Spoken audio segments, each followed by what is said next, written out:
धर्मरक्षावया अवतार घेसी आपुल्या पाडीशी भक्त जना अंब ऋषी साठी जन्म सोसियले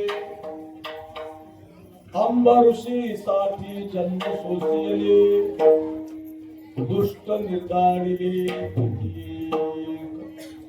धन्य तुझ कृपा सिंधू म्हणतील आपुला तू बोल साच करे अंब ऋषी साठी जन्म सोसियले दुष्ट निर्दारिले किती तुका म्हणे तूज वर्णिती पुराणे तुका म्हणे तूज वर्णिती पुराणे होय नारायणे दया सिंधू अंब ऋषी साठी जन्म सोसियले दुष्ट निर्दारिले किती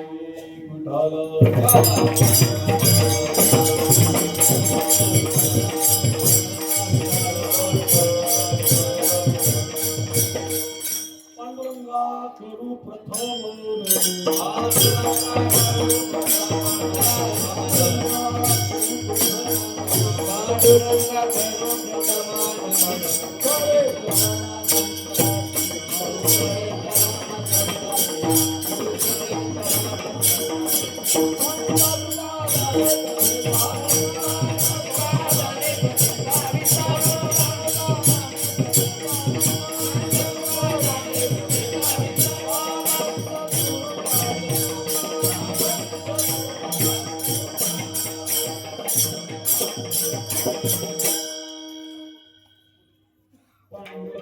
करू प्रथम नमन दुसरे चरण संताचिया त्यांच्या प्रपादाने कथेचा विस्तारो बाबाजी सद्गुरु दास तुका नमो सद्गुरु तुकया ज्ञानदीपा नमो सद्गुरु सच्चिदानंद रूपा नमो सद्गुरु भक्त कल्याण मूर्ती नमो सद्गुरु भास्करा पूर्ण कीर्ती सेवे लागी शेवळ जावी तुमच्या लागलो चरणा अहो स्वामी तुकया देवा या वर्णन करावा अभिर प्रस्तुत सेवेकरता निवडलेला अभंग. जगद्गुरु संत श्रेष्ठ सकल संत शिरोमणी जगद्धारक भक्त कल्याण मूर्ती सच्चिदानंद स्वरूप संत हृदय सम्राट जगद्गुरु तुकाराम महाराज यांचा भगवंताच्या अवताराचं प्रयोजन सांगणारा असा सगळ्यांच्या पाठातला परिचयातील अभंग आहे. आजचा दिवस मोठा महान पर्वकाळ. आजच्या दिवसाला निर्गुण असणारा परमात्मा, आपल्याला समजायला कठीण असणारा परमात्मा तुमच्या आमच्याकरता आजच्या दिवसाला तो सोपा झाला. म्हणजे निर्गुणातून सगुण झाला. तीन शक्ती ब्रह्मा विष्णू आणि महेश असा पूर्ण अवतार म्हणजे दत्तात्रयाचा अवतार. त्याच्यामध्ये तीन शक्ती आहेत, ब्रह्मा विष्णू आणि महेश. या तिन्ही देवता समग्र आहेत एका ठिकाणी. आणि असा श्री गुरुदत्तांचा आज जन्मकाळ आहे. आज दत्त जयंती आहे. आणि विशेषत्वाने आज एक त्यात विशेष पर्व म्हणजे सहसा गुरुवारी दत्त जयंती येत नसते. गुरुवार हा दत्तांचा जन्माचा दिवस आहे. त्याचं वर्णन नाथ महाराज एका अभंगामध्ये केले. सुंदर धरी अवतार विश्व तारावया हात्रीची अनुसया गरुड. तो काळ कोणता होता त्याचं वर्णन केले. ऋतुकाळ हेमंत. ऋतू हेमंत होता. ऋतुकाळ हेमंत. नक्षत्र कोणतं होतं? रोहिणीचं नक्षत्र. नक्षत्र रोहिणी. शुक्ल पक्षाची पूर्ण तिथी शुक्ल पक्ष. तिथी कोणती होती? तिथी पौर्णिमा. मास म्हणजे महिना. मास मार्गशीर्ष. आणि गुरु तो वासर उत्सव काळ म्हणजे गुरुवारचा दिवस. सगळं असं वर्णन आपल्याला सुंदर केलंय. एका जनार्दनी पूर्ण अवतार. पूर्ण अवतार म्हणजे ब्रह्मा विष्णू महेश पूर्ण अवतार. निर्गुण निराकार आकाराने म्हणजे गुरुवारच्या दिवशी दत्तात्रयाचा जन्म झालेला आहे. असो तोच पर्व काळ आज आपल्याला बऱ्याच दिवसातून आज अनुभवायला मिळतोय. असो आज या ठिकाणी विठ्ठलराव सहकारी साखर कारखान्यावरती गेली 19 वर्ष साहेब तुमच्या अगोदरही बऱ्याच वेळा माझे इथे सेवा करण्याचा योग आलेला आहे दादांच्या माध्यमातून. तर 19 वर्षाची ही परंपरा सातत्यानं आपण 19 वर्ष या ठिकाणी कमी प्रमाणात असेल मोठ्या प्रमाणात असेल पण भावनेनं 19 वर्ष या ठिकाणी दत्तात्रयाच्या जयंतीचा उत्सव या ठिकाणी आपण सगळेजण करत आहोत. आणि इथून पुढेही तो आपल्या सगळ्यांच्या सहकार्यानं म्हणजे या कारखान्याचे संस्थापक चेअरमन असतील, कार्यकारी संचालक असतील, उपसंचालक असतील, त्याचे व्हाईस चेअरमन, सगळे अधिकारी कर्मचारी, सगळे सभासद, शेतकरी बंधू याच्या सगळ्या समन्वयानं या ठिकाणी हा सोहळा मोठ्या प्रमाणामध्ये होतोय ही चांगली गोष्ट आहे. कारण अलीकडच्या काळामध्ये देवाचं अस्तित्व काही लोक मानायला तयार असतात. त्याच्यामध्ये कर्तृत्व अहमता निर्माण झालेली दिसते. परंतु तुकाराम महाराज ज्ञानेश्वर महाराज हे महाराज मोठे तत्वज्ञ होते, फिलॉसॉफर होते. परंतु त्यांनी सुद्धा देव मान्य केला. शेवटी एक गोष्ट एक प्रचंड शक्ती आहे चालवणारी या जगामध्ये आणि तो म्हणजे भगवान परमात्मा कोणतरी आहे या विश्वाचा नियंता. आणि म्हणून ज्ञानेश्वर महाराज तुकाराम महाराज हे काही सामान्य नव्हतं. त्यांची उंची पाहिली तर आकाशाची आहे. बौद्धिक उंची अशी शारीरिक उंची नाही, बौद्धिक उंची. त्यांनी सुद्धा देव मान्य केला. आपला तो एक देव करू. जीवनामध्ये देव नसेल तर शून्य किंमत त्याला अर्थच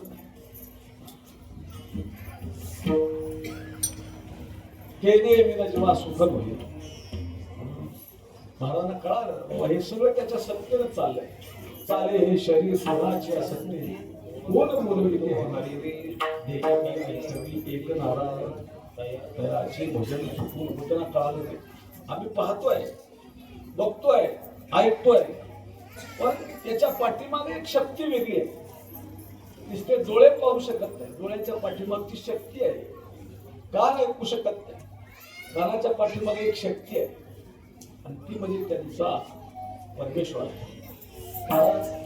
कान जर खरंच ऐकत असते तर मनुष्य गेल्यानंतर सुद्धा कानाने ऐकायला यायला पाहिजे होते.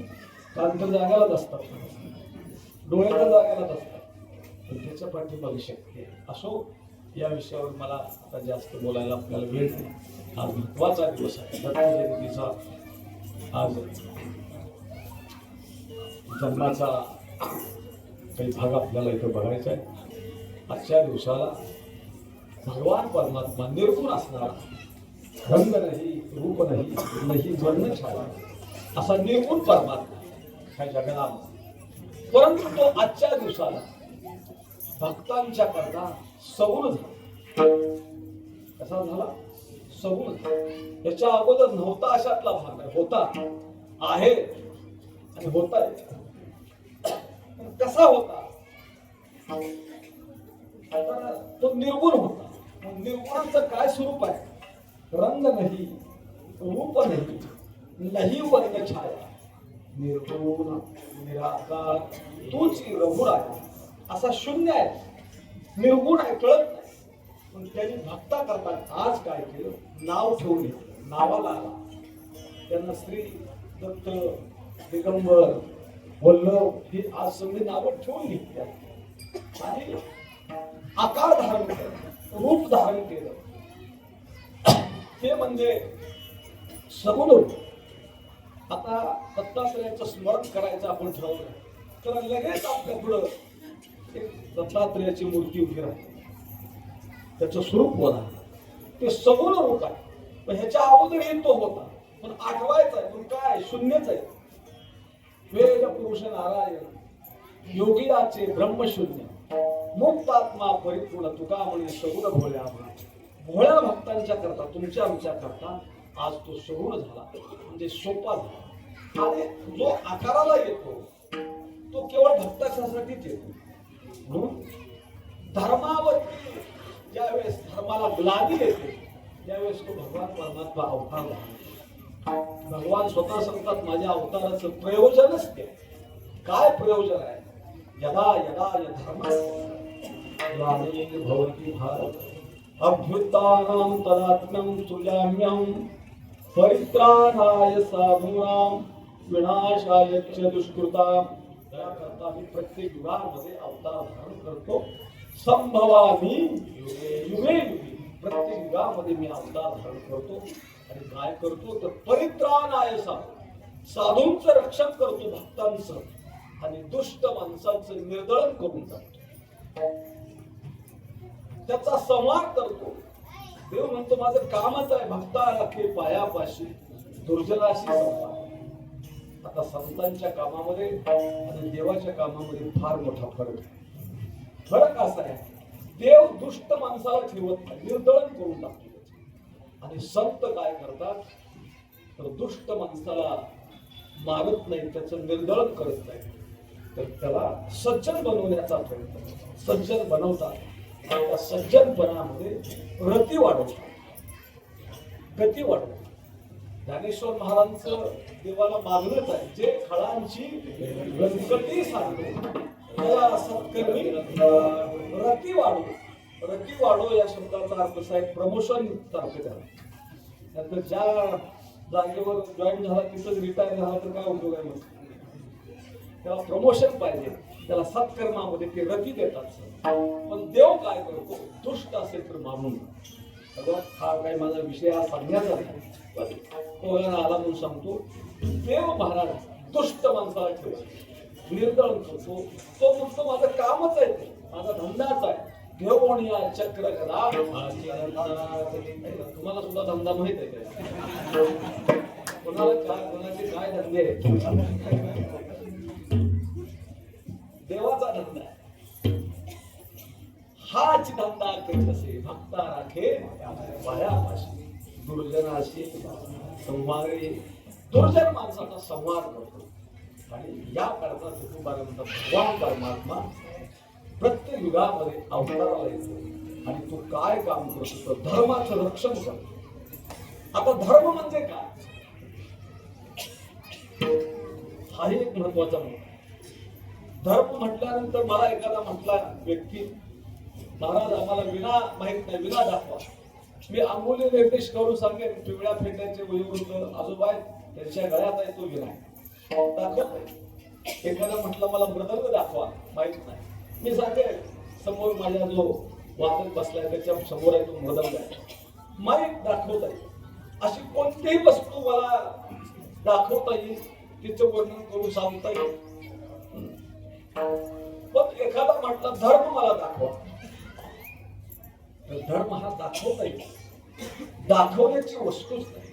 मग धर्म म्हणजे काय, तर शास्त्राच्या विचारानं आचरण करणं म्हणजे धर्म, आणि शास्त्राच्या विरुद्ध आचरण करणं म्हणजे अधर्म. अधर्म म्हणजे काय, धर्म म्हणजे काय, कीर्तन चाललंय, शांतता राखायची, बसायचं, हे धर्माचं काम आहे. श्रवण करायचं, आपल्याला काही घेऊ वाटलं तर घ्यायचं, नाही तर ते सोडून द्यायचं, हे धर्माचं काम आहे. पण धर्माच्या विरुद्ध मध्ये त्या कीर्तनामध्ये गोंधळ करायचा, विक्षेप आणायचा, त्याला व्यत्यय आणायचा, राहिले यज्ञ मोडिले कीर्तन पळाले ब्राह्मण दैत्याभिन, त्याला काय म्हणायचं, अधर्म. त्याला काही धर्म कळत नाही, आचार कळत नाही, विचार कळत नाही, पाप कळत नाही, पुण्य कळत नाही, देव धर्म काहीच समजत नाही, काही समजत नाही. त्याला दत्त जयंती समजत नाही, त्याला अमावस्या समजत नाही, काही समजत नाही, त्याला अधर्म म्हणायचं. अधर्माचं शास्त्राच्या विरुद्ध अनितीनं वागणं म्हणजे अधर्म. धर्म म्हणजे आपण अशा वेळेस ज्यावेळी अशा लोकांचं प्राबल्य जास्त होतं, त्यावेळी भगवान परमात्म्याला भूतलावरती यावं लागतं, आणि धर्माचं रक्षण तो भगवान परमात्मा खऱ्या अर्थानं करतो. म्हणून त्याच्याकरता तो अवताराला येतो. तोच अवतार ब्रह्मा विष्णू मूर्तीच्या, ब्रह्मा विष्णू महेशाच्या माध्यमातून आज दत्ताचा अवतार धारण करून असा हा पवित्र दिवस आहे. आजचा हा अतिशय उत्तम दिवस आहे, आणि तो भगवान परमात्मा इथं कोणासाठी येतो, तर केवळ भक्तांच्यासाठी. नाही आनंदाशी जोडा सांगला गोष्टीला गतीला घोडा, आलासी आकारा आमुचिला चारा, भक्तांच्यासाठी तो अवताराला येतो, केवळ आणि केवळ भक्तांच्यासाठी. वेद पुरुष नारायण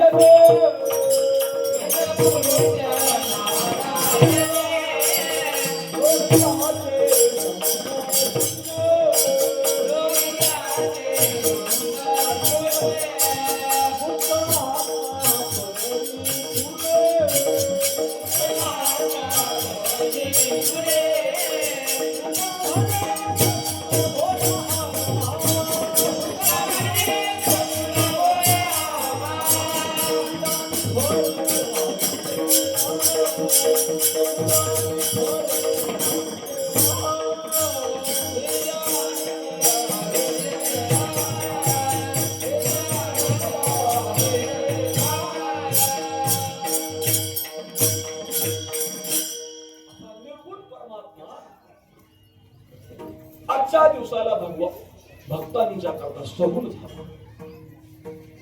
तुला म्हणे सगुण भोळ्या भक्तांच्या करता सगुण झाला. सगुण शब्दाचा अर्थ भक्ती करण्याकरता सोपा झाला, सोपा अर्थ झाला. आणि सगुणाशिवाय भक्ती होऊ शकत नाही, भक्तीचा आनंद तो भक्त घेऊ शकत नाही. तुकाराम महाराजांच्या प्रमाणाने सांगेल, अवघ्या दशा येण्याची साधती, मुख्य उपासना सगुण भक्ती, प्रकटे हृदयीची मूर्ती भावशुद्धी जाणूया. तो आजच्या दिवसाला भक्तांच्या करता सगुण झाला, सोपा झाला. कळायला कठीण आहे, पण आजच्या दिवसाला तो सोपा झाला. आला नावारूपा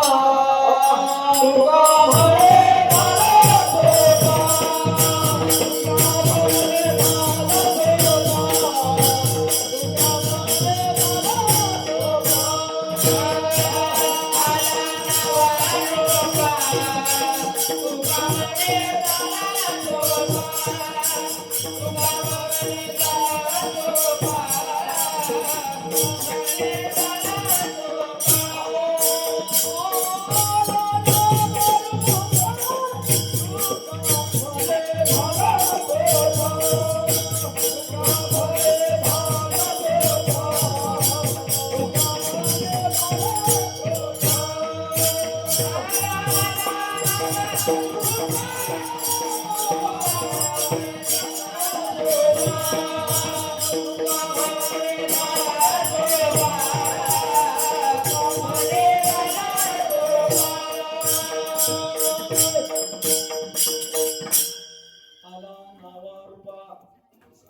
दिवसाला तो नावाला रूपाला ह्याच्या अगोदर त्याचं नाव श्री गुरुदत्त दिगंबर वल्लभ माहीतच नव्हतं.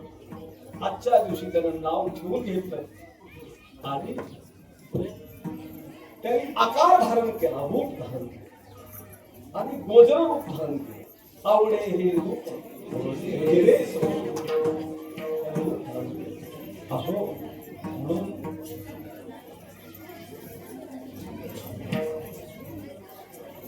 किती सोपा झाला, इतका सोपा झाला, इतका सोपा झाला. तुकोबारा म्हणतात तुम्ही जशी भक्ती कराल तशी तुमची सगळी इच्छा तू पूर्ण करेल. होय भक्ती केला ऐसा ऐसा पुरवी इच्छा. तुमच्या मनातली इच्छा पूर्ण करण्याचं सामर्थ्य फक्त याच्यामध्ये. इतका तो कृपावंत आहे. तुका म्हणे कृपावंत इच्छले पूर्वी मनोरथ रिद्धी सिद्धी मोक्ष सेकी सगळा फुला.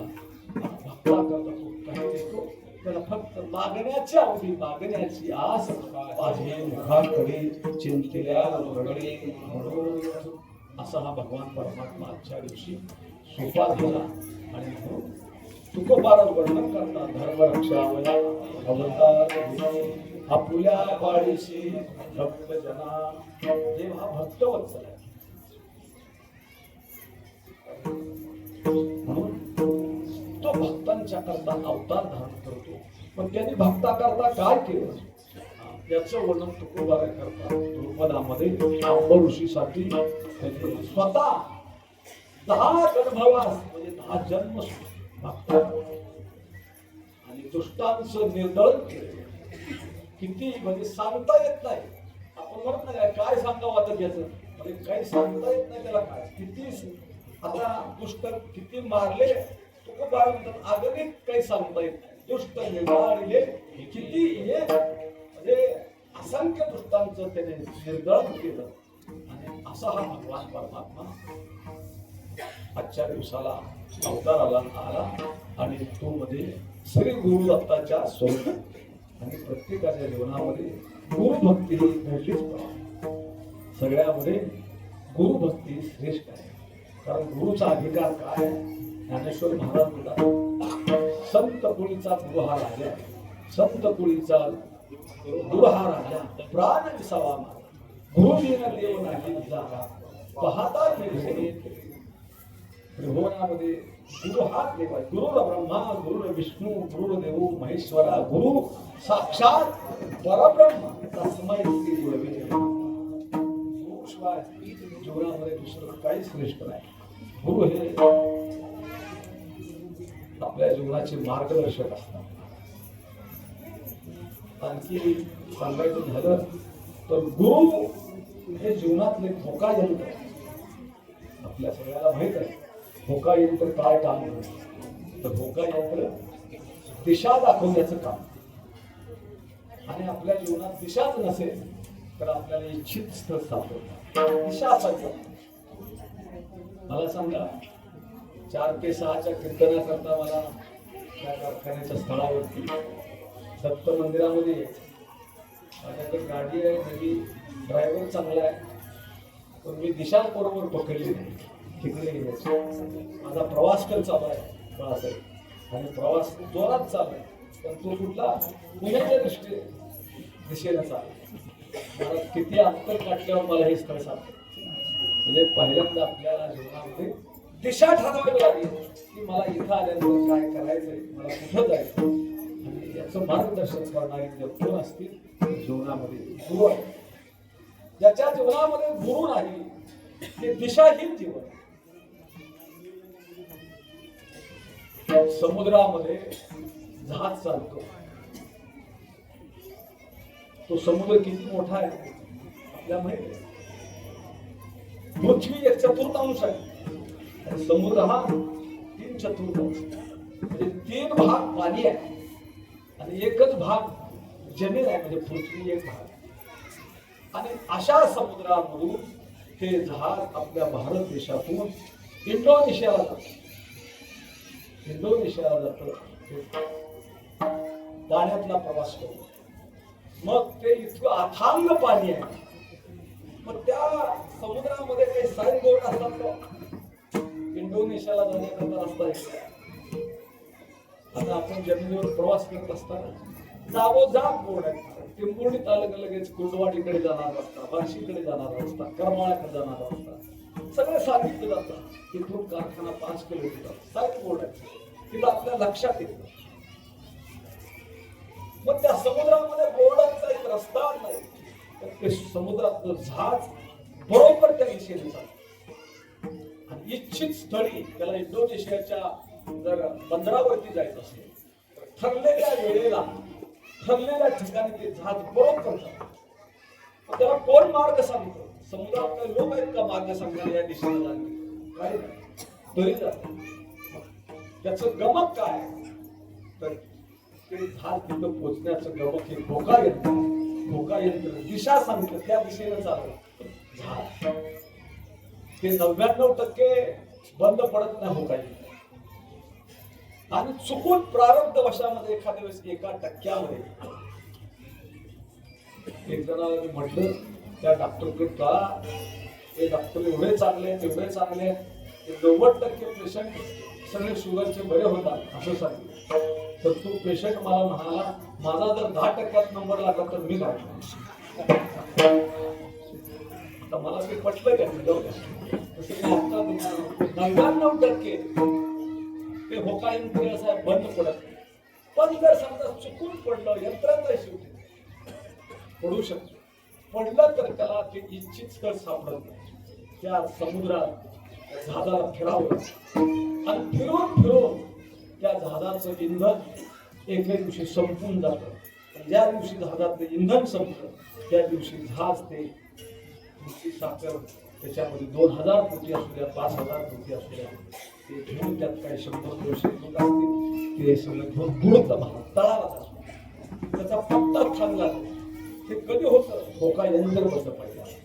तसं आपल्याला ह्या भवसागरातून पहिले फिरायला जायचं असेल तर गुरूंचा कृपाशीर्वाद, गुरुशिवाय आपल्याला पहिले फिरायला जाता येत नाही. तर मग त्या बंद पडलेल्या जहाजात त्या होका यंत्रासारखं आपली अवस्था होते. जीवनामध्ये गुरुचं स्थान फार महत्त्वाचं. गुरु फक्त ज्ञान घेण्याकरताच लागतात असं नाही. गुरु एक विचार आहे, गुरु एक तत्व आहे. मला सांगा, ज्ञानेश्वर महाराज तर जन्माला येताना ज्ञान घेऊन झाले. ऐक का ज्ञान चक्रवर्ती तू तव ज्ञानाची प्रत्यक्षात ज्ञान म्हणजे ज्ञान. आणखी वर्णन नाथ महाराजांनी केलंय की उपगताची ज्ञानी हे वर्म जाणून आले लोटांगणी संगदे. 1400 वर्षाची व्यक्ती 20 वर्षाच्या मुलाला लोटांगणी घालते. त्या मुलाला घालत नाही, त्याच्या ज्ञानाला घालते, त्याच्या भक्तीला घालते, त्याच्या विद्वत्तेला घालते. 1400 वर्षाचा किती सांगतो? 1400 वर्षाचे. आणि तो 1400 वर्षाचा म्हणजे किती विद्वत्ता आहे त्याच्या. त्या विद्वत्तेबद्दल आपल्याला बोलायचं नाही. महाराज ते ज्ञानाचे गुरु आहेत. काही लोक पाठामध्ये चूक करतात. पाठ भेट वेगळा आणि चुकीचा पाठ.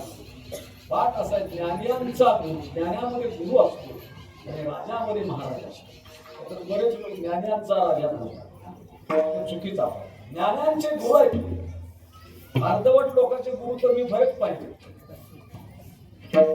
पण ज्ञानेश्वर महाराज हे ज्ञानांचे गुरु आहेत. ज्ञानियांचा गुरु राजा महाराज म्हणती ज्ञान महाराज. ज्ञानेश्वर महाराजांची विद्वत्ता किती तुम्हाला सांगायला गेलं तर तुमचा विश्वास बसणार. 700 वर्षापूर्वी वीर साहेब 700 वर्षापूर्वी इंटरनेटचा शोध त्यांनी लावला. आपल्याकडे आत्ता लागला. आता आम्ही सगळे सर्व्हरची भाषा वापरतो. सर्व्हर डाऊन आहे, लोड घेत नाही, बंद पडलाय, बँकेत पैसे मिळत नाहीत. ही सगळे आता पण ज्ञानेश्वर महाराजांनी 700 वर्षापूर्वी इंटरनेटचा शोध लावला. 18व्या अध्यायामध्ये आडमायेचे वस्त्र लावून खेळवी एकला सूत्र बाहेरी नटी छायाचित्र 984. हा नेटचा शोध 700 वर्षात. 700 वर्षापूर्वी कोऑपरेटिव्ह बँका, नॅशनलाइज बँका निर्माण केल्या पाहिजेत. भांडवलाची गरज आहे. ज्ञानेश्वर महाराजांना त्यावेळेस कळालं शेती नुसती नांगरून टिकणार, म्हणून त्यांनी 18व्या अध्यायात भूमी एक घातली. भूमी बीजे नांगरू या भांडवलाचा आधार घेऊन लाभो अपार कृषी दिली. शेतीतून उत्पन्न चांगलं काढायचं असेल तर ज्ञानेश्वर महाराज म्हणतात त्याला भांडवलाची गरज आहे. म्हणजे केवढे विद्वत आहे त्यांच्या. टाऊन प्लॅन आम्ही आता अलीकडे आला टाऊन प्लॅन, तो पैसे खायचा पण ज्ञानेश्वर महाराज इतका स्वच्छ टाऊन प्लॅन आहे. नगरे चिराचार जळाशय निर्माण महावने लावावे नानावी. केवढं पर्यावरण त्यांनी पर्यावरणावरती 250 ते 300 बघायला असो.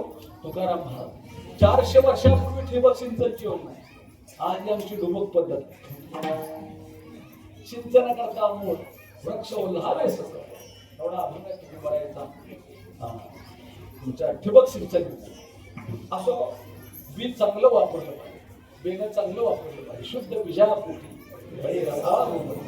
एवढी विद्वत लागली असो. खूप तुम्हाला सांगितलं. मला त्याच्यातून एकच सांगायचं, त्यांच्या जीवनामध्ये त्यांनी गुरुभक्ती केली म्हणजे ते काही अज्ञानी होते.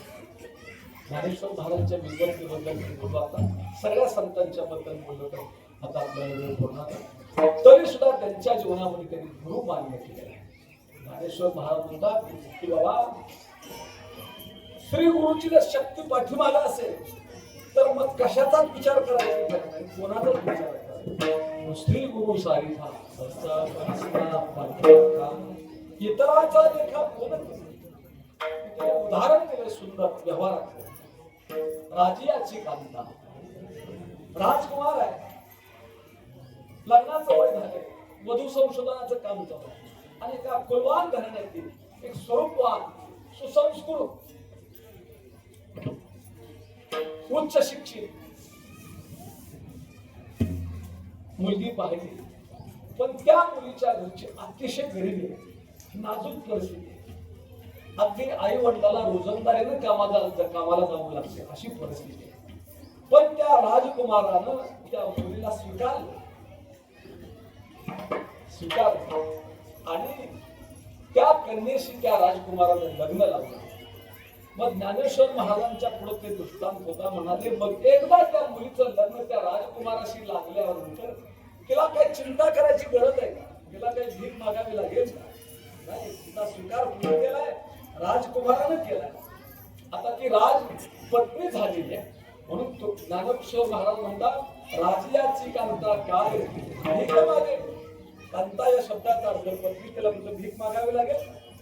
मनाची जोगे सिद्धी पाहिली आणि तिच्या मनामध्ये इच्छा येईल ते मिळेल केला का तर तिला राजाने स्वीकारले. तसं म्हणून एकदा का तुमचा स्वीकार केला का तुम्हाला कसलीच चिंता. हे उदाहरण थोडस कमी वाटतं पण पुढचं उदाहरण दिलं. कल्पतरूच्या झाडाखाली बसल्यानंतर आपण जशी इच्छा करावी तसं ते झाड आपली इच्छा पूर्ण करते. तुका म्हणे आम्ही जे जी इच्छा करू ते कल्पतरू पूर्वशी किंवा ज्ञानोबाला सांगतात कल्पतरू खाली फळे ती मागित आहे. कल्पतरूच्या झाडाखाली इच्छा करा. तसं गुरुच्या पुढे आपण जशी इच्छा करावी तसं गुरु तत्पर असतात त्याला द्यायला. आणि असं गुरुचं सामर्थ्य आहे. आणि माझा खऱ्या अर्थानं होता गुरुवरती केवढी श्रद्धा आहे ज्ञानेश्वर महाराज. मग हृदयी सद्गुरु जेने तारिलो संसार पुरु म्हणून विशेष अत्यादरू विवेका आता हृदया पुढे चौफाळूया वरी वैसौपा वरी श्री बघा 12वा अध्याय घ्या. संपूर्ण गुरुचं वर्णन आहे. ज्ञानेश्वर महाराज गुरुशिवाय काय केलं. आणि मग असे ज्ञानेश्वर महाराज म्हणतात की खऱ्या अर्थात मी जन्माला आलो आणि जन्माला आल्यानंतर माझा उद्धार झाला. पण तो केवळ उद्धार केवळ आणि केवळ गुरु कृपेमुळेच. ज्ञानदेव म्हणे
गुरु सारिखा हस्ता पाठी राखा इतराचा काय दोन करी सर्व अंगानं आपले उद्धार जर कोण असतील तर श्रीगुरु आहे. जीवनामध्ये आपल्या श्रीगुरूची उपासना घडा आणि आपले जीवन कृतार्थ व्हावं. गुरुमध्ये काय शक्ती असते, गुरुवर श्रद्धा ठेवली तर काय होतं, त्याचे एक जिवंत उदाहरण मी तुम्हाला सांगेन. प्रसंग असा आहे, एक लढ्य हा भिल्लाचा मुलगा समाजात, पण त्याला बालवयामध्ये अशी उर्मी निर्माण झाली, मला धनुर्विद्या शिकायची, मला कोण बरं देईल धनुर्विद्या. त्याने विचारली सगळीकडे, त्याला सांगितलं तुला धनुर्विद्या जर शिकायची असेल, धनुर्विद्यामध्ये जर पारंगत व्हायचं असेल तर तुला द्रोणाचार्याकडे जावं लागेल. द्रोणाचार्य हे धनुर्विद्यामध्ये पारंगत आहे. आणि मग त्या द्रोणाचार्यांचा शोध घेत घेत घेत घेत एक लव्य जंगलात गेले. तिथं द्रोणाचार्यांचा आश्रम आहे. त्या आश्रमामध्ये क्षत्रियांना शिक्षण देत होते. त्याच्यामध्ये 5 पांडव धर्म शोधून काढला. तो ज्याला शिक्षण घ्यायचं त्यांनी स्वतः सगळे प्रयत्न करायला आणि शोधून काढला. तिथे गेला, विचारलं कुठे द्रोणाचार्य, शिक्षण घ्यायचं काम झालं. आश्रमात प्रवेश केला. पाहिलं गुरुला पहिल्यांदा, डोळे आपल्या हृदयामध्ये सांगितलं ते गुरु म्हणजे मला ती धनुर्विद्या देणार. नमस्कार केला. तुका करी प्रणिपात दंडवत आचार्य दंडवत हा दुर्मुगा आहे. पाहिलं बाल वयातला उंदा मुलगा आहे, चेहरा तेज गुंज आहे, काय त्याची अपेक्षा. मी त्याच्या पाठीवर द्रोणाचार्याने हात ठेवला.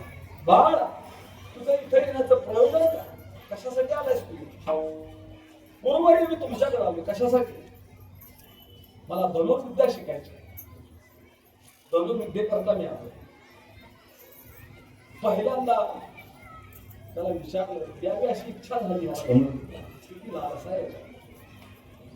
पण द्रोणाचार्य आपल्या गुरुला वचन दिलं होतं आणि गुरुनी याला एक सांगितलं होतं द्रोणाचार्य की ही विद्या क्षत्रियाशिवाय इतराला कुणाला द्यायची, क्षत्रिय असला पाहिजे. आणि पहिल्यांदा त्याला प्रश्न केला एक लग्नाला की बाळ तू कोणत्या जातीचा आहेस? उपेक्षेनं विचारलं नाही, मला फक्त क्षत्रिय एवढं म्हटलं का संपलं. तू कोणाचा आहे? पण एक लग्नानं आपल्यासारखा जातीचा खोटा दाखला देवा. एक लग्न प्रामाणिक होता. एक लग्नानं सांगितलं गुरुवर्य मी भिल्लाचा मुलगा, खचित झाली खरी मागणी. परत पाठवून हात फिरवला त्याच्या. बाळ तुला मी धनुर्विद्या देऊ शकत, माझ्या गुरुला मी वचन दिलेलं क्षत्रियाशिवाय मी कुणालाही विद्या देणार नाही, देऊ शकत. इच्छा असून मला देणार. मला काही राग आला नाही. आपल्यासारखं असतं तर म्हटलं तुला कोणी गुरु केला असता, क्षत्रियाला देतो दुसऱ्याला देतो. पुन्हा एकदा गुरुचं दर्शन घेतलं, हात जोडले आणि तिथून घेतलं निघून गेला पण घरी गेला नाही, जंगलात गेला. गुरुला पाहिलं होतं, गुरु सारखा हुबेहूब चिखला मातीचा छोटासा पुतळा तयार, चिखला मातीचा दगडाचं एक छोटस मंदिर बांधलं, छोटस, आणि त्यात तो पुतळा ठेवला. आणि त्या पुतळ्याकडे बघूनच त्याला विचारून शिक्षण सुरू केलं. धरून चिखलाच्या पुतळ्याला काय करणार, त्यालाच प्रश्न विचारायचा, किती ताण देऊ, कसा मारू, कोणत्या दिशेने मारू. प्रश्न यानेच करायचा, उत्तर यानेच द्यायचं. फक्त श्रद्धेचं स्थान म्हणून गुरुचा पुतळा. 6 महिने शिक्षण घेतलं त्याचे, अंगावरची वस्त्र फाटून गेली, लज्जा लक्षणा करता झाडाची वल्कल अंगाला केस वाढले. पण धनुर्विद्येचं काम सोडलंच नाही, चालूच आहे. 6 महिन्यानंतर आता परीक्षा घ्यायची. इकडे द्रोणाचार्य शिक्षण देत होते कुणाला, क्षत्रियांना. त्याच्यामध्ये अर्जुन आहे, धर्म आहे, सहदेव आहे, नकुल आहे, देव आहे, सगळे आहे. आणि 6 महिन्यानंतर आता परीक्षा आहे, सत्र परीक्षा आहे. परीक्षा घ्यावीच लागते. पूर्वीच्या काळामध्ये सुद्धा परीक्षा होत्या. आताचं सरकार परीक्षा बंद करण्याच्या नावाला भारतापर्यंत परीक्षाच घ्यायची. आणि शासनाचं मत असं असेल की 10वीला एकदा ह्या नोंदा घेऊन ठेवला, कोणाच्या हाती प्रश्नच आहे, परीक्षा घेतली. आता त्या दिवशी ठरवलं, 6 महिने झालं तुम्हाला मी शिक्षण देतोय, द्रोणाचार्य म्हटले आता तुमची परीक्षा मला घ्यायची. मग परीक्षा करतात, त्यावेळेची परीक्षा इतकी अवघड, प्रॅक्टिकल परीक्षा, ती काही कागदावरची परीक्षा नाही, प्रॅक्टिकल. बाणाचा भाता खांद्यावरती घेतला, 5 जणांना बरोबर घेतला, अर्जुन, सहदेव, धर्म, सगळे स्वतः द्रोणाचार्य. आणि या जंगलातून फिरतायत, भार परीक्षेकरता ठिकाण शोधतायत, सापसागत आहे. 4 वाजले, कोरडं 4 वाजता बरोबर एक पाण्याचं सरोवर होतं, तळ होतं छोटस जंगलामध्ये. आणि त्या पाण्याच्या सरोवराच्या कडेला एक पिंपळाचं झाड होतं, पिंपळाचं. आणि त्या पिंपळाच्या झाडाचं पूर्ण प्रतिबिंब पाण्यात पडले, ते स्पष्ट दिसत. आणि त्याच झाडावरती शेंड्यामध्ये एक निवांत असा पोपट बसलेला, आणि त्या पोपटाचंही प्रतिबिंब पाण्यात पडले, ते स्पष्ट दिसत होतं. आता परीक्षा घेण्याकरता पर्यवेक्षक सुद्धा हुशार असावा. पर्यवेक्षकाकडे ते ज्ञान असतं, काय प्रश्न विचारल्यानंतर त्याच्या बुद्धीचं आकलन होईल. नाहीतर बावळटासारखे काही प्रश्न पर्यवेक्षक विचारतात आणि त्याला रस्त्यावर मार खावा लागतो. त्या पर्यवेक्षकाचं नाव सुद्धा मी सांगेल, काळ पाडले नाव. मला त्या जुन्या इतिहासाला सगळं बसून त्याला काही चेतावणी द्यायची नाही, पण पर्यवेक्षक हुशार असावा लागतो. काय प्रश्न केला, पण द्रोणाचार्य हुशार होते, त्यांची परीक्षा घ्यायची. मग कशी घ्यायची तर पाहिलं, पाण्यात प्रतिबिंब पिंपळाचं पडलंय, पिंपळावर बसलेल्या पोपटाचंही प्रतिबिंब त्या पाण्यात पडलेलं आहे. आणि द्रोणाचार्य पाहिलं, उभा राहिले आणि थांबामध्ये परीक्षेकरता हे ठिकाण चाललं. हे पहा, हा पिंपळ आहे, या पिंपळाचं प्रतिबिंब पाण्यात दिसतं, आणि या पिंपळाच्या झाडावरती पोपट बसलेला आहे, त्या पोपटाचंही प्रतिबिंब पाण्यात दिसतं. पण पाण्यात पाहायचंय आणि वरती पोपटाचा उजवा डोळा बाणाने उडवायचा. किती सोपा प्रश्न आहे. वरती बघून नाही, खाली पाण्यात बघून वरती बाण मारायचा आणि फक्त पोपटाचा उजवा डोळा उडवायचा. पोपट मारायचा नाही, पोपटाला दुसरीकडे कुठे इजा झाली नाही, फक्त उजवा डोळा घासून काढायचा. आपण पाडाचा आंबा पाडायला गेलो, जर दगड मारला तर 2 हातावर आंब्याच्या लांब जातो. इतका नियम आपला. हे काही थोडी असालच आहे. उभा केलं पाचीला, पहिलं भीमाला बोलवलं. भीमा हे परीक्षेचं स्वरूप कळालं का? हो गुरुवारी कळालं. मग तुला काय दिसते पाण्यात आता? भीमाने सांगितलं, गुरुवारी मला पाण्यात आता फक्त पोपट दिसतोय, म्हणजे पिंपळ दिसतोय म्हटला, फक्त पोपट. लक्ष ठेवलं. तरी सुद्धा द्रोणाचार्याने पहिल्याच वेळेस त्याला नापास केलं. तो नापास झाला सर बाबा. म्हणजे दुसऱ्या परीक्षेला तर नाहीच सर, तिसऱ्यावर कधी जाणार बात केला. झाला भीमाचा नंबर. धर्माला बोलवले, दुष्ट बाबा काय दिसते पाण्यात? गुरुवारी पोपट दिसतो. नापास झाला. सहदेव नकुल सगळ्यांनी हेच उत्तर दिलं, काय दिसते? पोपट दिसतो. अर्जुनाला पाठीमागे ठेवलं. अर्जुन तयारीचा होता, निष्ठात होता, तरबेज होता, माहित होतं. आणि अर्जुनाला पण बोलला, अर्जुना हे समोर परीक्षेचं स्वरूप तुला कळालं, पाण्यात बघायचंय आणि पोटाचा उजवा डोळा वरचा उडवायचा. अर्जुना काय दिसते पाण्यात तुला? अर्जुनाने सांगितलं, गुरुवर्य मला फक्त पाण्यामध्ये पोपटाचा उजवाच डोळा दिसतोय, दुसरं काही लक्ष केंद्रित केलं पाहिजे. एवढं लक्ष केंद्रित केलं होतं अर्जुनाने आणि पाण्यात बघितलं आणि स्विंग करून बाण मारला. बरोबर पोपटाच्या उजव्या डोळ्याला घासून बाण गेला, डोळा बाजूला गेला. उजव्या हातातच डोळा घेतला, पूर्ण आला आणि गुरुवर्यांच्या हातात दिला. पाठीवर थाप टाकली, शाबास म्हणतो. काय धनुर्विद्या असेल, पण याच्यापेक्षा पुढचा आहे का पुण्याचा? तिथंच एक लग्न शिक्षण घेत होता पुढच्या वर्षी. हे सगळे निघाले. धर्माबरोबर एक कुत्रा होता आणि कुत्र्याचा स्वभाव आहे की मनुष्य विद्रुप दिसला की त्याला भुंकणं हा स्वभाव आहे. भुंकतो कुत्रा आणि त्याला वाटलं एकलव्याला मी 6 महिने झाले शिक्षण घेतोय, मला पण आज माझी परीक्षा घ्यावी अशी मनात इच्छा झाली. मी पण आज परीक्षा घेणार आहे. मला तर कुत्र्याच्या घशामध्ये इजा नाही झाली पाहिजे आणि कुत्र्याचं भुंकणं बंद करता येते का मला बघायचं. तेवढंच त्या तीराला अनुसंधान लावून, तेवढाच ताण देऊन, बाण मारून त्या कुत्र्याचं भुंकणं मला बंद करायचं. कुत्र्याला इजा होता का? आणि अशी त्याने कुत्र्याच्या दिशेने 5 बाण मारले. एक स्विंग स्विंग, सगळेच्या सगळे बाण मारला. घशापाशी जाऊन थांबले, घशाला धक्का सुद्धा लागला नाही. भुंकणं बंद झालं. 5च्या 5 बाण घशात अडकली आणि तेवढ्यात त्यांची स्वारी द्रोणाचार्य, धर्म, सहदेव, नकुल, अर्जुन हे सगळे पितात. आणि पहिल्यांदा घशामध्ये बाण अडकलेले द्रोणाचार्य बघितले. कुत्र्या जवळ केलं, कुत्र्याच्या पाठीने हात फिरवला, बाण घशात अडकून बसले. आणि पहिल्यांदा अर्जुनाला बोललो, अर्जुना अरे कोण असा तयारीचा आहे, ही तर विद्या माझ्याकडे पण नाही, मी तुला पण देऊ शकलो आहे, तुला पण मला देता येत नाही. असा एवढा धनुर्विद्येमध्ये पारंगत कोण आहे? अरे कुत्र्याच्या घशाला त्याने चकम होऊ दिली नाही, कुत्र्याचं भुंकणं मात्र बंद केलंय. असा कोण तयारीचा आहे धनुर्विद्येमध्ये?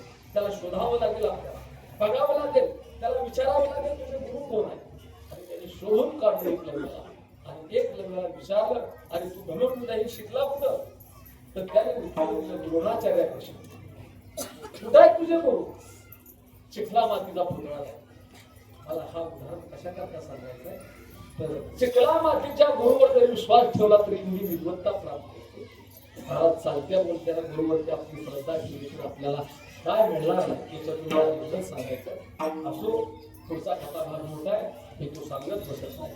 तर तो इतक्या तयारीचा जो आहे की जी विद्या गुरुकडे नव्हती ती सुद्धा विद्या गुरुच्या कृपेनं त्याला मिळाली.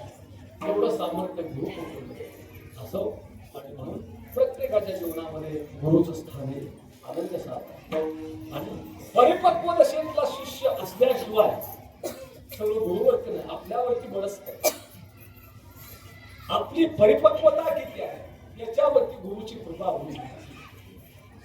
त्या गुरुला सामर्थ्य आहे, शिष्य किती परिपक्व दशेत ओळखण्याचं सामर्थ्य गुरुकडे आणि त्यालाच गुरु म्हणतात. त्याला एक व्यवहारात उदाहरण द्यायला हरकत नाही. बघा, वैशाख महिन्यामध्ये झाडावरती शेकडो आंबे असतात, हजारो आंबे असतात. आणि पूर्वीच्या काळामध्ये जातीवंत शेतकरी हा आंब्याला पाड लागल्याशिवाय उतरत नव्हता. आता कैऱ्यात उतरतो, पिवळ्यात उतरत विज्ञानाची आपल्याला जायचं. पण त्या राघोकट आपलं सामर्थ्य असं आहे, तो कच्च्या आंब्यावरती कधीच आपली चोच चालवत पोकरत नाही. पक्का आंबा कधीच तो फोडत नाही. तो परिपक्व दशेतला आंबा,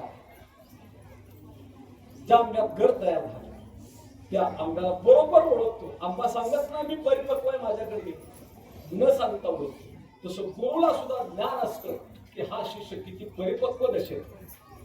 आणि त्याच्यावरती तुकाराम महाराजांना ज्यावेळेस असं वाटलं की माझ्यावरती गुरुनी कृपा करा, त्यावेळेस बाबाजी चैतन्याच्या रूपात प्रत्यक्षात पांडुरंगच गुरु. म्हणजे गुरु किती अंतर्यामी असतात हे या प्रमाणावरून आपल्या लक्षात येईल. माझ्या विठोबाचा कैसा प्रेम भाव, माझ्या विठोबाचा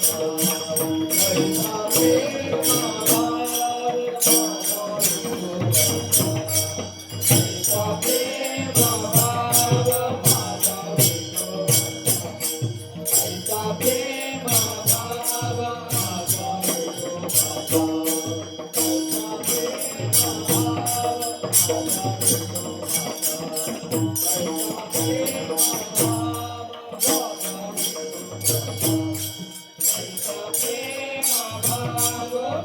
विठोबाचा कैसा प्रेम भाव, माझ्या विठोबाचा.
दत्तजन्मा दत्तजन्माच्या निमित्तानं नाथ महाराज भागवतामध्ये दत्तजन्माच्या महाराजांचं होतं ते वर्णन 10 मिनिटामध्ये बघूया. माझ्या माहितीप्रमाणे दत्त जन्माचं वर्णन झालं का आपण पुष्पवृष्टी करूया, आहे या जागेवर बसूया आणि राहिलेल्या 15 मिनिटामध्ये आपला वेळ म्हणून आपल्या वारकरी संप्रदायाच्या धार्मिक कार्याची सांगता ही काल्याच्या कीर्तनानं राहिलेल्या 15 मिनिटामध्ये आपण काल्याचा विषय संपून बरोबर 6 वाजता 4 ते 6 या नियमाप्रमाणे बरोबर 6 वाजता आपली सेवा संपूया असे तो भाग करतो. आता या ठिकाणी आपण भजन घेऊ आणि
भागवतामध्ये दत्त जन्माच्या कथेचं सुंदर वर्णन केलं. एके दिवशी भगवान शंकर आणि मातोश्री पार्वती माता दोघांचा संवाद चाललेला आहे महालामध्ये. आणि चर्चा करत करत त्या भूतलावरती कोण महान पतिव्रता असेल असा चर्चेचा विषय निघाला. आणि भगवान शंकरांनी सांगितलं पार्वतीला, या भूतलावरती तर महान पतिव्रता कोण असेल तर आत्रेय ऋषींची पत्नी, तिचं नाव आहे अनुसया. कारण अनुसया या शब्दामध्ये फार मोठा अर्थ आहे. व्याकरण दृष्ट्या अन मध्ये नाही आणि सुया शब्दाचा अर्थ द्वेष, मत्सर. तिच्याकडे द्वेष नाही, तिच्याकडे मत्सर नाही, सत बुद्धी आहे आणि तिचे नाव अनुसया. दोन्हीची नावं ही अर्थपूर्ण होती. आता काय नाव आहे तुम्ही सांगणार नाही, तुम्हाला कळा. शहऱ्या माणसामुळे जास्त बोलायचं असो. अनुसया नाव आहे आणि ती अनुसया इतकी महान पतिव्रता आहे. भगवान शंकर तिथं वर्णन करतायत. कोणापुढं? पार्वती पुढं. पार्वती अगं तुम्ही 3 पट्टराण्या, पार्वती, लक्ष्मी आणि दुसरी सावित्री, अशा 3 महान पट्टराण्या तुम्ही, त्या 3 राण्याचे तिने पुतळे बनवले. कुणी? अनुसया. आणि आपल्या डाव्या पायात बांधले. आता कोणत्या पतिव्रतेला हे सहन होईल मला? आम्ही एवढ्या कमी आहोत का आमचे पुतळे करून तिनं डाव्या पायात बांधले? अशी महान पतिव्रता आहे. आणि तिच्याबद्दल सुया निर्माण झाली, मध्ये असूया निर्माण झाली, द्वेष निर्माण झाला, मत्सर निर्माण झाला. आणि त्याच्यावरती काही विश्वास बसेना. खरंच तिला बांधले असते. मग कोणाला विचारावं तर भगवान शंकरांनी सांगितलं, तुझा जर माझ्यावरती विश्वास नसेल तर तुला खात्री करून घ्यायची असेल तर नारद महर्षीला विचार. नारद महर्षींचं गमन हे त्रैलोक्यामध्ये आहे. ते भूतलावरती जातात. काय योग, त्यांचं नाव काढेपर्यंत ते नारायण नारायण श्रीमंत नारायण करतात. नारदांचं वैशिष्ट्य होतं, त्यांचं दानवाकडेही आदरातिथ्य व्हायचं आणि देवाकडे आदरातिथ्य व्हायचं. कोणत्याही पक्षात जाऊ द्या, सत्कार आहेच तिथं. नारदांचा बरं. परवा एका महाराजांनी मला सांगितलं, महाराज म्हटले तुम्ही कोणत्या पक्षाचे माहीत नाही. मी सांगितलं मी वारकरी पक्षाचा महाराज आहे. काय म्हणले, मी ज्या पक्षाच्या आमदारांनी मला बोलवले, ज्या पक्षाच्या मंत्र्यांनी बोलवले तसा मी अभंग घेतो. म्हणलं कसे काय? म्हणजे मला ते जमतं. म्हणजे काँग्रेसवाल्यांनी मला बोलवलं.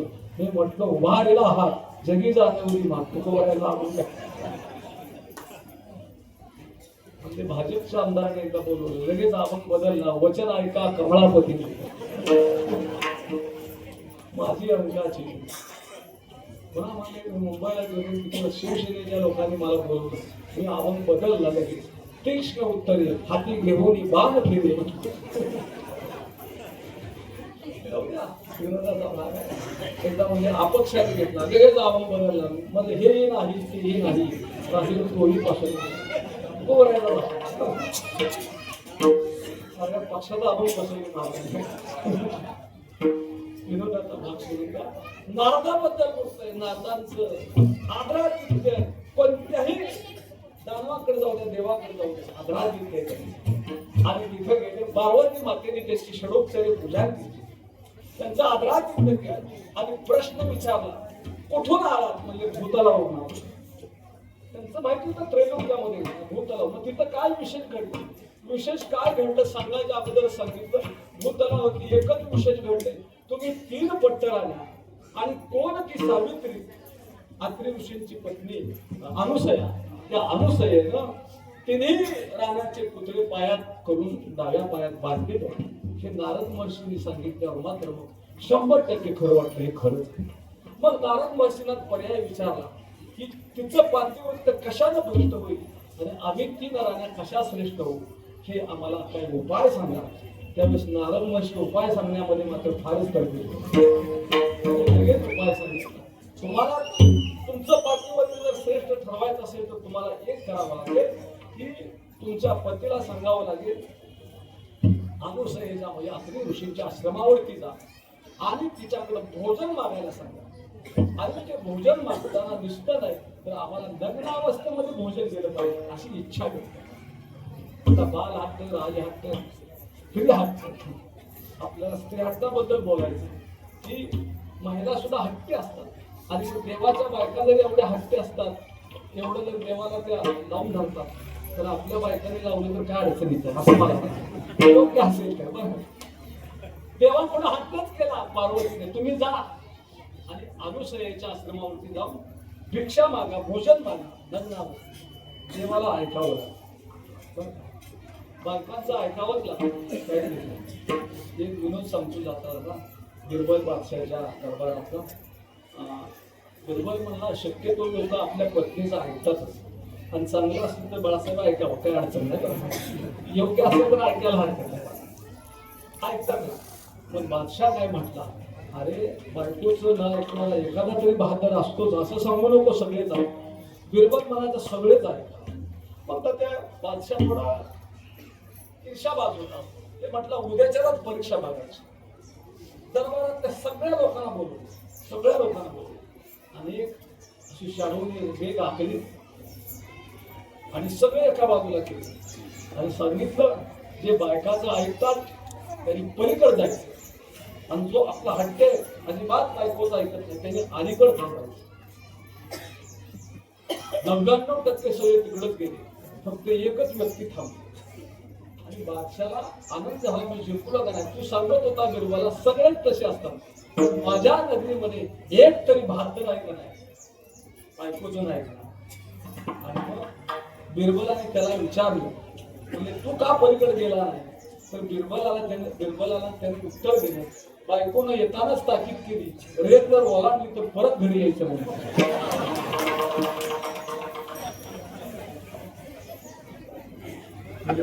सोडून द्या अशा गोष्टीसाठी तुम्हाला 8 वाजेपर्यंत मला कीर्तन करावं लागेल. मी 6ला संपूर्ण. भगवान शंकराला आपल्या पत्नीचं ऐकावं लागलं ठरवलं. आणि नारद महर्षी तिथून गेले, कुठे गेले? वैकुंठाला गेले. तिथं लक्ष्मी होत्या, विष्णूच्या धर्मपत्नी. गेल्याबरोबर तिथंही त्यांचं पूजन झालं, आदरातिथ्य. आणि लक्ष्मीने विचारलं कुठून आलात? म्हणजे भूतलावरून. मग भूतलावर काय विशेष घडलंय? अहो तुम्ही 3 राण्याचे पुतळे पायात करून बांधले म्हणजे हेच विशेष. तेव्हाही कसं वाटतं, राग आला, मत्सर आला, मग पातिवृत्य कशाला करतो? आता जे पार्वतीला सांगितलं तेच सांगितलं. विष्णू तयार झाले म्हणजे जातो आला तुझ्या म्हणण्यात. पुन्हा तिथून सत्य लोकाला गेले, तिथं ब्रह्मदेव आले, तिथं त्यांची पत्नी सावित्रीलाही तेच सांगितलं, तुम्ही महान पतिव्रत असून तुमची तिघाची ठेवली. अनुसयेने डाव्या पायात. मग काय करावं लागेल तर तिला लग्न अवस्थेत पतीला सांगा भोजन मागा. तेही तयार झाले. मग तिन्ही देव एकत्र पुष्पगृहात घेऊन निघाल्यानंतर आले महाराज कुठं? अत्रि ऋषीच्या आश्रमावर. अत्रींचं पण नाव असेल ते पुण्याच्या पलीकडचे होते. अत्रि ऋषी आल्याबरोबर देवाचं स्वागत केलं. काय आमचं भाग्य आहे, ब्रह्मा विष्णू महेश आमच्या घरी आले. दोघांनी आदरातिथ्य केलं, अनुसयेनं औक्षण केलं. या बसा, सगळा आश्रम सजवलेला आहे अगोदरच. सुंदर गाईच्या सेनाने सावलेल्या तुळशी फुलं सगळी रांगोळी घातलेली घोंगडी बसायला टाकली बसले आणि देवाने इच्छा व्यक्त केली. काय तुम्हाला हवं? देवाने अगोदरच म्हटले आमची इच्छा तुम्ही पूर्ण करणार असाल. अलबत्त देवाची इच्छा आमच्या पुढे करावी आम्ही नाही म्हणावं असं काही थोडीच आहे. मग काय इच्छा आहे? तर अनुसयाला म्हणाले आम्हाला नग्न अवस्थेमध्ये भोजन करायचं. पाठीवर म्हणते हसले, काही संकट नाही. आत्री ऋषी पण हसले, काही अडचण नाही म्हणजे. आणि त्या आत्री ऋषीच्या कमंडलूमध्ये नाम मात्र पाणी असं घेतलं आणि तिन्ही देवावर टाकलं. टाकल्याबरोबर तिन्ही देव म्हणजे ब्रह्मदेव विष्णू महेश त्यांनी 6 महिन्याची बालकं झाली. किती? 6 महिन्याची बालकं करण्याचं सामर्थ्य त्यांच्याकडे होतं. एवढं त्यांच्याकडे होतं. 6 महिन्याची बालकं. आणि 6 महिन्याच्या बालकाला काय द्यावं लागतं? गुलाबजाम खायचा, त्याला दूध लागतं आणि त्याची अंगावरची दूध लागतं. आता 6 महिन्याच्या बालकापुढे लग्न काय? आणि काय त्याला जाणीवच नाही त्या बाळाला. आणि असं बाळ जवळ घेतलं आणि पुत्रवत प्रेमानं अनुसयेनं पानापोटा आणि स्तनपान त्यांनी देवाला पोटभर मला दूध पाजलं. झोळ्या बांधल्या झाडाला आश्रमात आणि सांगितलं विष्णूला तुम्ही पृथ्वीचं रक्षण केलं. ब्रह्मदेवाला म्हणाले तुम्ही पृथ्वी निर्माण केली, तुम्हाला कष्ट पडले.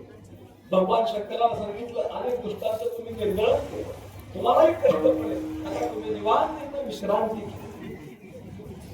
तिने बाळाला झोळीत घालून झोका द्यायला लागले. झोपायचे, पुन्हा उठायचे, पुन्हा भूक लागायची, पुन्हा स्तनपान करायचे, खेळायचे, बाटायचे, पुन्हा गोळ घालायचे. सकाळी नित्य करून किती दिवस चालला? 6 महिन्याचा. राण्या वाट बघतायत. देव तिकडं म्हणजे गोपाली तिकडं, कोंडाई तिकडं. कोणाचाच फोन लागेल. नारद पंडितचा सुद्धा फोन 6 महिन्याचे नॉट रिचेबल ठेवला. काय करावं? कुठलाच तपास लागला. गेले देव तिकडं काय फजितात झाली. 6 महिन्याने नारद महर्षी घेतले. गेल्याबरोबर त्यांचा आदर राव म्हणजे देव तिकडं तुम्ही तिकडं काय कळेल त्या महान पदाला त्यांची तुम्ही फजिता करायला गेलात पण तुमच्याच अमृत आला. आता काय करावं लागेल आम्हाला सांगा. तर म्हणजे तुम्ही तिघी जण एकत्रित या, पुष्पक विमान घ्या, आत्री ऋषीच्या आश्रमावरती जा आणि अनुसयेला शरण जा. आमच्याकडून चुकलं, आम्ही असं करायला नाही पाहिजे, आम्हाला माफ करा असं म्हणा आणि मग तुमची पती तुम्हाला परत मिळेल. मग तिन्ही राजा एकत्रित आल्या, आत्री ऋषी आश्रमावरती गेल्या, क्षमा मागितली आमच्याकडून चुकलं, आमचे पती आम्हाला देऊन टाकणार. आपली काय इच्छा आहे? काय आमची इच्छा नाही, आमचे पती तेवढे आम्हाला देतात, माफी मागा. मग अनुसयेने सांगितलं 3 झोळ्या आपापले पती घेऊन जावं. तिन्ही सारखीच दिसतात. आपला कोणता आहे चुकून दुसरा उचलला तर 5 वर्ष भेटतो. पुन्हा माफी मागितली, आम्हाला असं नको, आमचे होते तसे. आणि मग मात्र कृपा दृष्टीने बाहेर आणि तिन्ही देव ब्रह्मा विष्णू महेश उभे राहिले. आणि मग अनुसयाला धन्यवाद दिले. अनुसया किती तू महान पतिव्रत आहे. तुझ्या ठिकाणी मी 6 महिने राहिलो, तो आनंद लुटला, तू आमचं पालन पोषण केलं. आता आम्ही तुझ्यावर प्रसन्न आहे. तुला बोल काय मागायचं असेल ते माग, आम्ही वर देणार. मग त्या अनुसयेने काही वर मागितला. मला एकच वर द्या, 3 शक्ती एकवटलेल्या ब्रह्मा विष्णू महेश असा एक मुलगा, एक अपत्य माझ्या पोटी व्हावं अशी माझी इच्छा. आणि देव तथास्तु म्हणते. आणि मन म्हणाला देवाचा जन्म हा आपल्यासारखा योनी मार्फत होतो, अयोनी संबंध. आणि अयोनी संबंध हे काही म्हणजे आपला जन्म योनीतून, देवाचा जन्म योनीतून, अयोनीतून. आणि एकदम सूर्यास्ताना अशा वेळेला आता काळ आहे, त्या वेळेला कर्ममंडलावर म्हणजे दंडातून दत्तात्रेयाची 60 वर्षाची मूर्ती बांधली आहे. आणि ते दत्तात्रेय आणखी एक जन्माचा प्रकार आहे. तो आता मी आपल्याकडे सांगत बसतो. मुख्य प्रवाह आहे की देवाचा हा अयोनी जन्म म्हणजे अयोनी समूह आहे. आणि करकमंडलातून आणि अनुसयेच्या दत्तात्रेयाची एकदम 60 वर्षाची मूर्ती, आपल्यासारखा छोटा 60 वर्षाची मूर्ती प्रगट झाले असा हा प्रगट जन्म आहे. धरी अवतार विश्वताराव्या अग्नीची अनुसया गरुड. तो काळ कोणता होता? ऋतू काळ हेमंत. आता ऋतू हेमंत होता. त्या ऋतूचं नाव काय आहे? हेमंत. ऋतू काळ हेमंत. नक्षत्र रोहिणी नक्षत्र. शुक्ल पक्ष दिले. आता शुक्ल पक्ष आहे. पूर्ण तिथी. तिथी पूर्ण आहे. मग महिना कोणता आहे? मास मार्गशीर्ष. तिथी पौर्णिमा. गुरुत्व वासर उत्सव का म्हणजे गुरुवारचा दिवस आहे. दत्तात्रयाच्या जन्माचा दिवस कोणता आहे? गुरुवारचा. आजचा सुद्धा महान मोकळा आहे. आजचा गुरुवारचा दिवस आहे. गुरुत्व वासर उत्सव काळ असा हा दत्तात्रयाचा अवतार कसा. तर नाथ महाराज वर्णन करतात. एका जनार्दनी पूर्ण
पूर्ण अवतार निर्गुण निराकार आकार. ऋतू कोणता? ऋतू काळ हेमंत. नक्षत्र रोहिणी. शुक्ल पक्ष दिली पूर्ण तिथी. आजच्या वेळेला आजच्या दिवसाला प्रत्यक्षात प्रगट रूपानं दत्तात्रय सगुण रूपानं अवतार आला आहे. म्हणून त्या दत्तात्रयाचं आपण सगळ्यांनी ध्यान करा, मनन करा, चिंतन करा, स्मरण करा आणि मोठ्या गजरामध्ये पुष्पवृष्टी करा आणि त्याच जागेला शांत थांबा. 5 मिनिटांमध्ये कार्याचा विषय मी संपून टाकतो.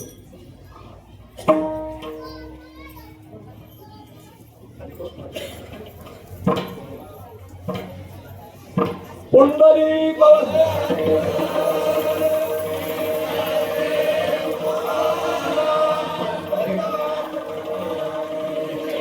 दिगंबरा दिगंबरा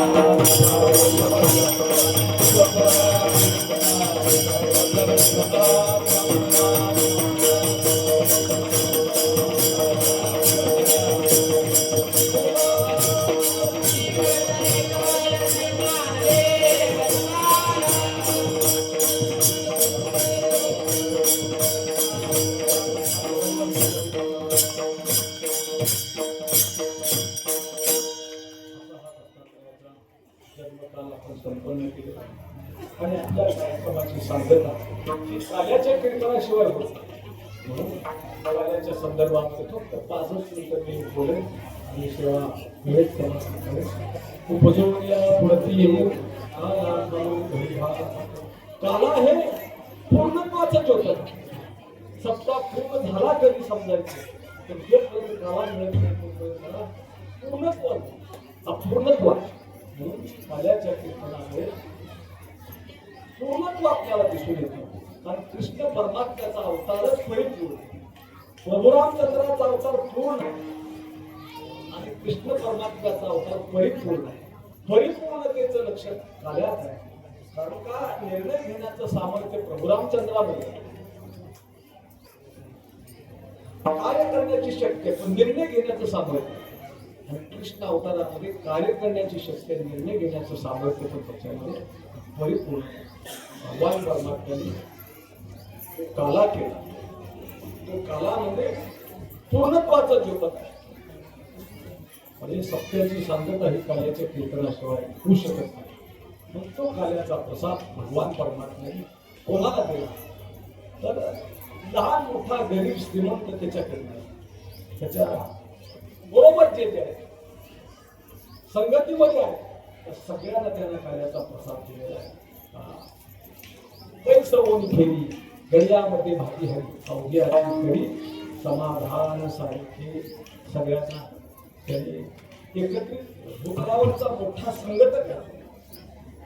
त्या भूतलावरचा सगळ्यात मोठा संघटक कोण असेल तर भगवान कृष्ण परमात्मा. मग त्याच्यापासून बाकीच्या सगळ्यांनी आता संघटना करायची. कामबंद पडल्याने संघटनाच सुरू झाली. भगवान कृष्ण परमात्माच्या संघटनेमध्ये 9 लक्ष गोपाळ आणि त्याच्या जीवनात प्रत्येक कार्यामध्ये त्यांनी सहकाराचं तत्व राहिलं. आज सहकाराच्या तत्वावरती मोठे कारखाने होतात. बिना सहकार नाही होता तर या सहकाराची मूर्त जर कुणी लावली असेल तर भगवान कृष्ण परमात्म्याने 5000 वर्षापूर्वी सहकार केला. असो त्याच्या जीवनातली प्रत्येक गोष्ट ही महत्वाची. मी सांगेन तुम्हाला त्याच्याबद्दल. एकदा पुण्याला डेक्कनला दहीहंडीचा शुभारंभ माझ्या हस्ते ठेवला. त्यावेळेस मी दोन संस्थांचा अध्यक्ष होतो म्हणून माझ्या हस्ते ठेवला. तर त्या वर्षी कोर्टाने निर्बंध आणले होते थोडेसे की इतक्यावर उंच दहीहंडी लावली. त्याकडे मुलं पडतात, हात मोडते, पाय मोडते, कायला जीव घालतात. मला काही कल्पना नाही त्याची. मी असा आपला साधा भोळा मनुष्य.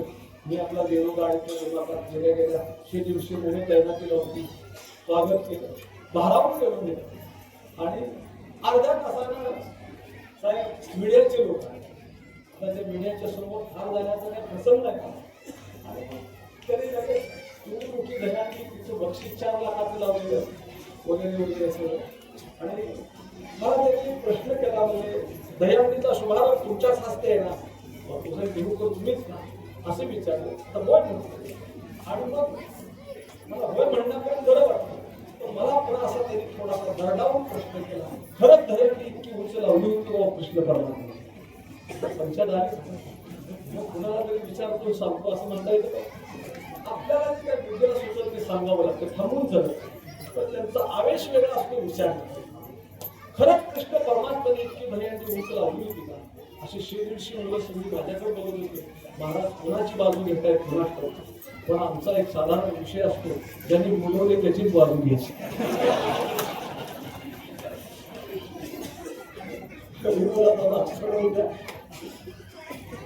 आणि खरंच कृष्ण परमात्म्याने दहीहंडी इतकी उंच लावली होती का?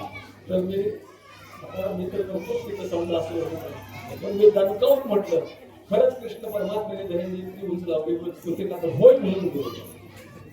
एक बाजू समजून एका बाजूला उत्तर मीडियाला देऊन चालत लगेच दुसरा प्रश्न केला, मग कृष्ण परमात्म्याने इतकी दहीहंडी का बघून लावली? आता पुन्हा पंचायत आली.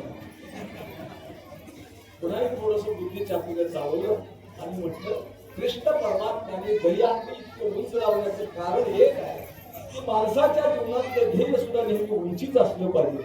आणि म्हणून कृष्ण परमात्म्याने दहीहंडी उंच लावली. उत्तर दिले.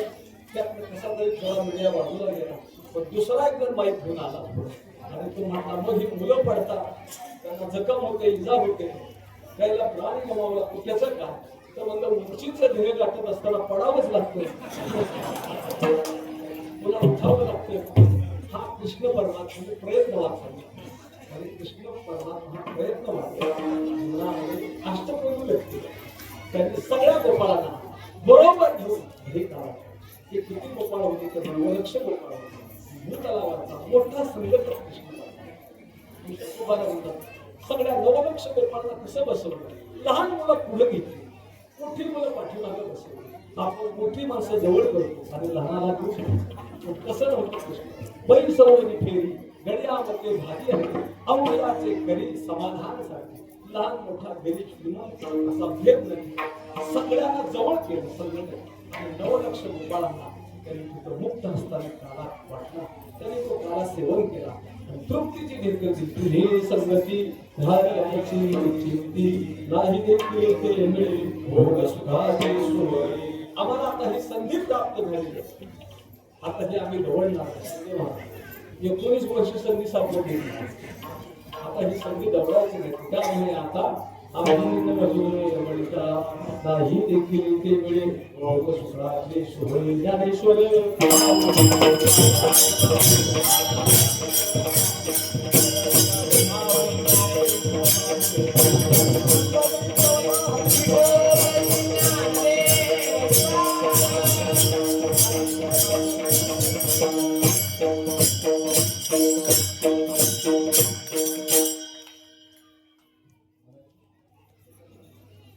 तुकाराम तुकाराम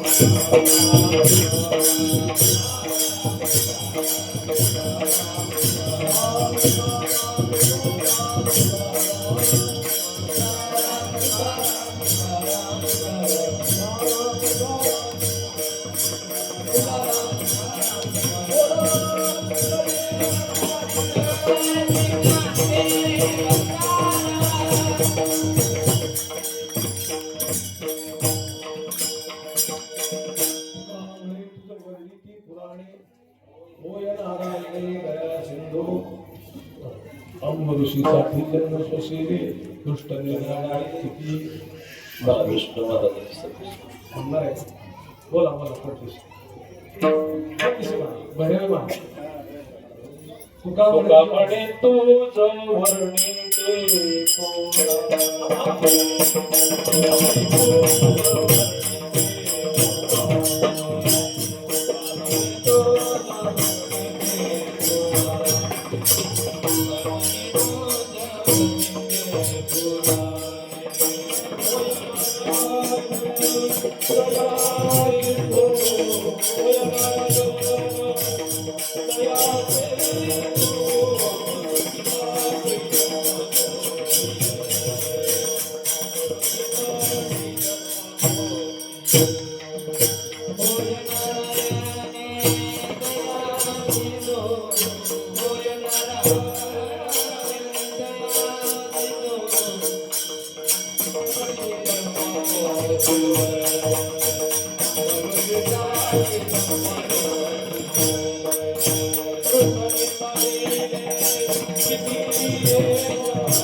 सर्वांना धन्यवाद देतो.